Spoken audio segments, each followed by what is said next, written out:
옛날 한국말에 이런 말이 있죠. 국 쏟고 발등 대고. 뭐 이런 말은 뭐냐면은 그 어떤 안 좋은 사건이 연속적으로 일어날 때 우리가 그런 말을 흔히 씁니다. 뭐 젊은 사람들은 그렇게 얘기하기도 하더라고요. 국 쏟고 발등 대고 연탄불 꺼지고 엄마한테 혼나고. 혹시 여러분들은 살면서 이런 경험 없는지 모르겠습니다. 무엇인가 막 뒤엉키고 엉망이 되어서 도무지 이거 자기의 힘으로 해결할 수 없을 것 같은 그런 상황들 혹시 여러분들 만난 적이 있는지 모르겠습니다. 한번 생각해 봅시다. 집을 나왔습니다. 회사에 갑니다. 가스가 없습니다. 주유소에 들렸습니다. 그래서 주유소에서 기름을 넣으려고 봤더니 지갑을 안 갖고 나왔습니다. 어떻게 해야 되나 고민하고 있는데 직장 상사에게 전화가 왔습니다. 빨리 안 와? 예, 그런 일들이 막 엉킬 때 여러분들은 어떻게 하십니까? 아마 어떤 분들은 리셋 버튼이 있었으면 좋겠다라고 생각할지도 모르겠습니다. 이 리셋 버튼은 뭐냐면 컴퓨터나 전자제품에 있는 것인데 갑자기 컴퓨터가 되지 않거나 일을 하지 않을 때 그 리셋 버튼을 누름으로 다시 컴퓨터가 처음의 상태로 되돌아가게 되는 것을 말합니다. 우리 인생에도 그런 리셋 버튼이 있어가지고 무엇인가 꼬이고 또 엉망이 되고 내 힘으로 풀리지 않을 때 그 리셋 버튼을 다시 눌러서 예전처럼 되돌릴 수만 있다면 얼마나 좋을까 우리는 생각해 봅니다.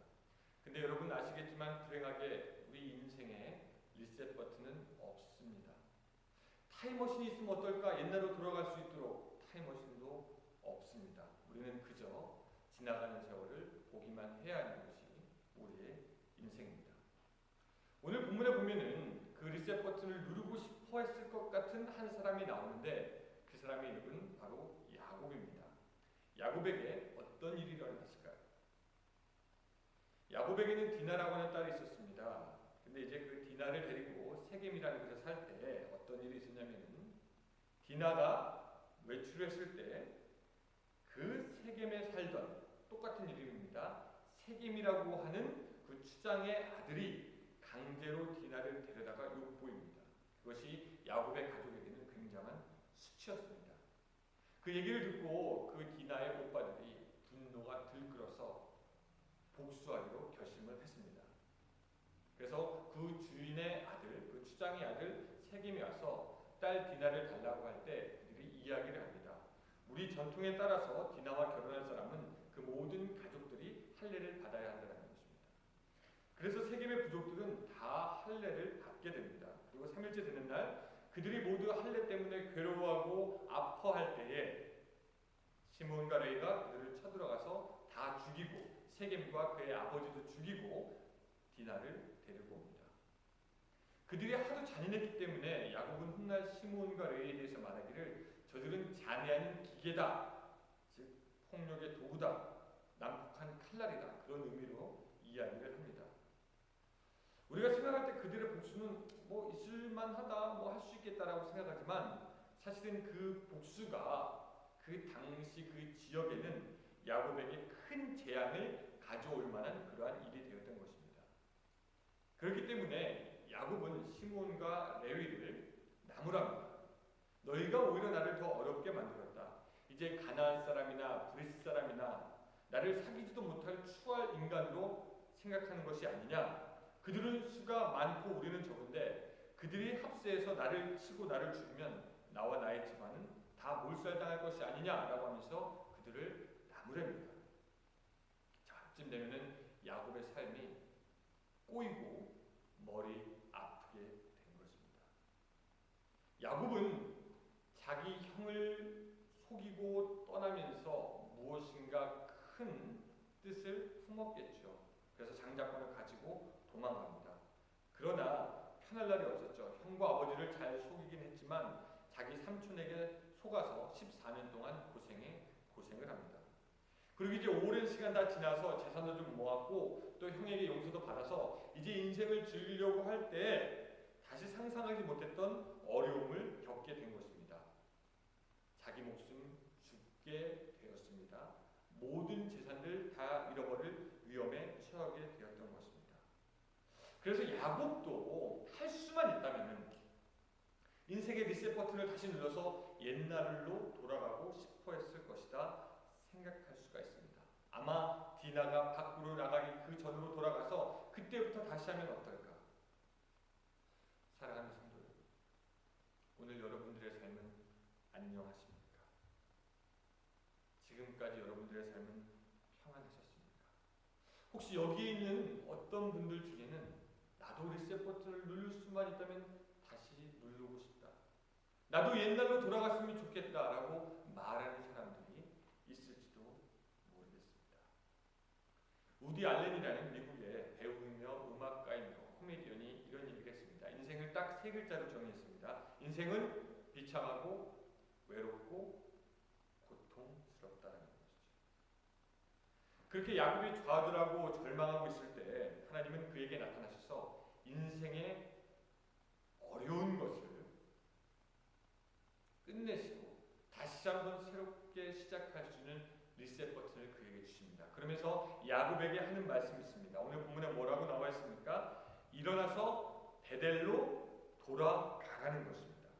그 말을 듣고 야곱은 그의 가족들에게 일어나 베델로 올라가자라고 하는 것이 바로 오늘의 본문이 되겠습니다. 왜 베델로 올라가야만 하는가? 그 베델로 올라가는 것이 오늘 현대를 사는 우리에게는 무엇을 의미하는가? 다시 한번 살펴볼 필요가 있습니다. 첫 번째, 베델로 올라가는 것은 지난날 살던 과거의 방식을 버리고 지금 있는 것을 버리라라는 말이 되겠습니다. 야곱이 어떻게 살았습니까? 야곱이 어떠한 삶을 살았고 그가 지금 살던 곳이 어디입니까?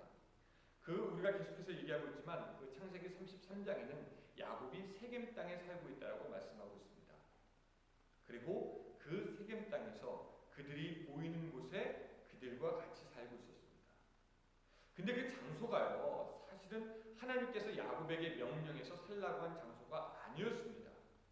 야곱이 그의 삼촌 라반의 집을 떠날 때 하나님은 말씀하시기를 아버지와 친척들이 살고 있는 땅으로 가라, 내가 너와 함께 하겠다라고 그렇게 말씀하십니다. 근데 야곱은 자기의 생각에 따라서 세겜 땅에 가서 거기서 살게 된 것입니다. 이것이 재앙의 시작이 될지 아마 야곱은 몰랐을 것입니다. 야곱이 생각하기에 세겜 땅은 참 좋은 땅이고 부자로 살 수 있을 만한 땅이고 지금으로 말하면 이민 가서 살기에 딱 좋은 땅이었습니다. 그래서 자기의 가진 재산을 세겜 땅에 투자합니다. 세상의 지혜를 따라 했고 이곳에서 한번 잘 먹고 잘 살아야 되겠다, 그동안 못 이루었던 나의 꿈을 이루어야 되겠다라고 야곱은 생각했을 것입니다. 이 야곱을 보면서 그 아브라함의 조카 롯이 생각합니다. 롯도 자기의 땅을 정할 때에 어떤 하나님의 말씀이나 약속에 따라가는 것이 아니라 자기 눈에 보이는 곳을 따라서 갔던 것을 우리가 알 수가 있습니다. 야곱도 그랬습니다. 세겜이면 충분하다. 고향에 가봐야 흉도 있으니 뭐 재미가 있겠나. 그래, 여기가 좋사오니 여기 살겠습니다 라고 했던 것이 야곱입니다. 근데 불행하게 야곱이 한 가지 놓친 것이 있었는데 그것은 뭐냐면 그 세겜 땅에 살면서 그 세겜 땅과 그 사람들의 영향을 받을 것이라는 생각을 그가 하지 못했다라는 것입니다. 인간의 눈으로 보기에 세겜 땅은 분명히 좋은 땅이었는지도 모릅니다. 그러나 하나님이 보시기에 그 세겜 땅은 좋은 곳이 아니었다라는 것이죠. 2절부터 4절까지 오늘 본문을 보면은 야곱의 가족은 이미 세겜 사람들의 영향을 받아 우상을 가지고 다니게 됩니다. 뿐만 아니라 그들의 유행을 쫓아 옷을 입게 되는데 공을 들이고요, 그들의 문화에 깊이 젖어 살게 되는 것을 우리가 알 수가 있습니다. 그러니까 야곱과 그의 가족이 하나님을 중심으로 사는 것이 아니라 세겜 땅에서 그들의 문화와 세상을 겉하면서 살게 되었다는 것이죠. 신앙의 열정보다는 물질의 욕심을, 하나님보다는 이 세상과 겉되는 것을 원하며 살았던 그런 모습이 바로 야곱의 모습입니다. 근데 우리가 좀 기억해야 될 것이요, 그런 종류의 실수는 우리도 잘 저지른다는 것입니다. 우리도 우리 눈에 좋은 것, 우리 귀에 좋은 것을 따라갈 때가 많이 있습니다. 하나님의 비전보다 말씀보다는 세상 사람들이 하는 방법을 따라갈 때가 많이 있다는 것이죠. 그래서 하나님이 기뻐하시는 선택이 아니라 내가 좋아하는 선택을 할 때가 많이 있습니다.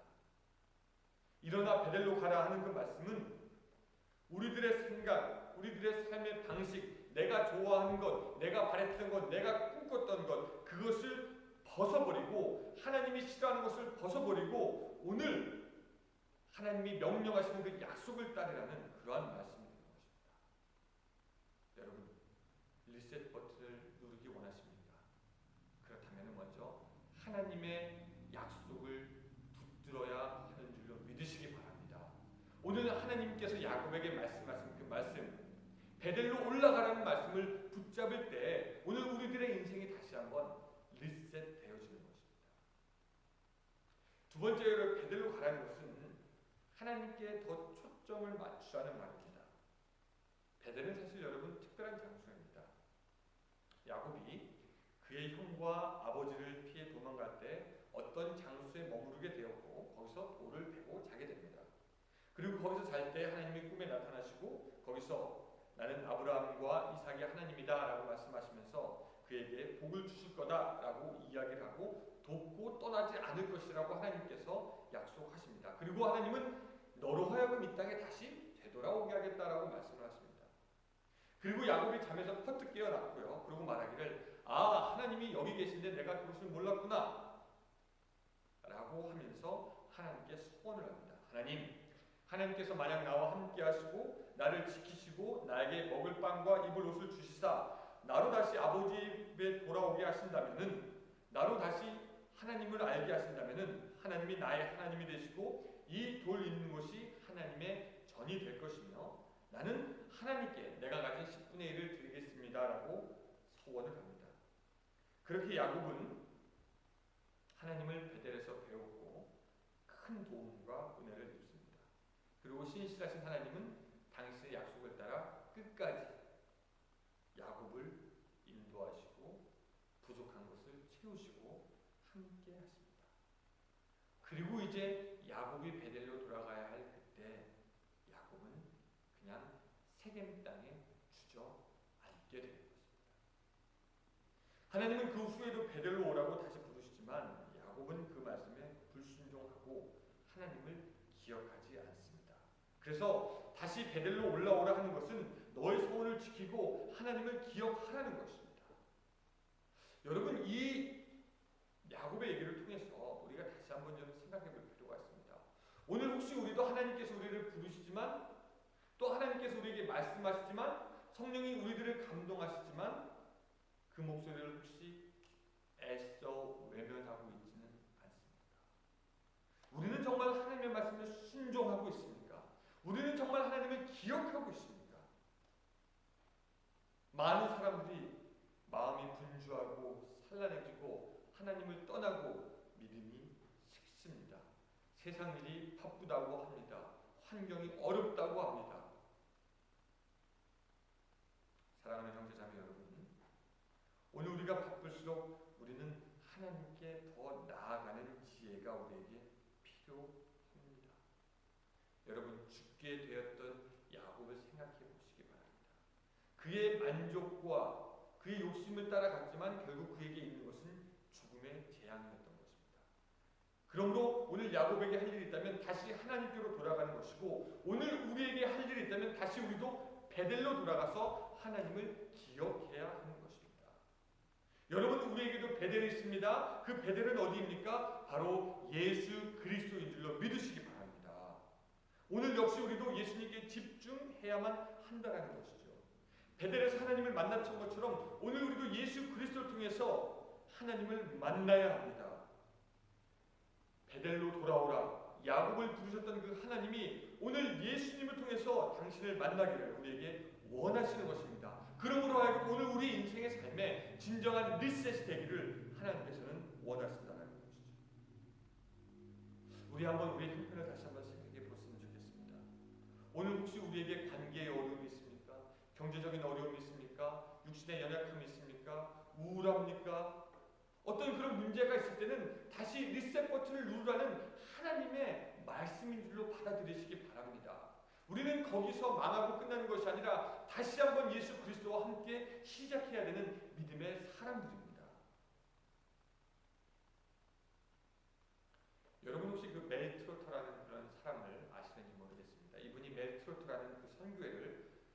창립하고 또 운영하는 분이기도 한데 그 선교회는 가난한 사람들과 노숙자를 선교하는 그런 그 선교 단체입니다.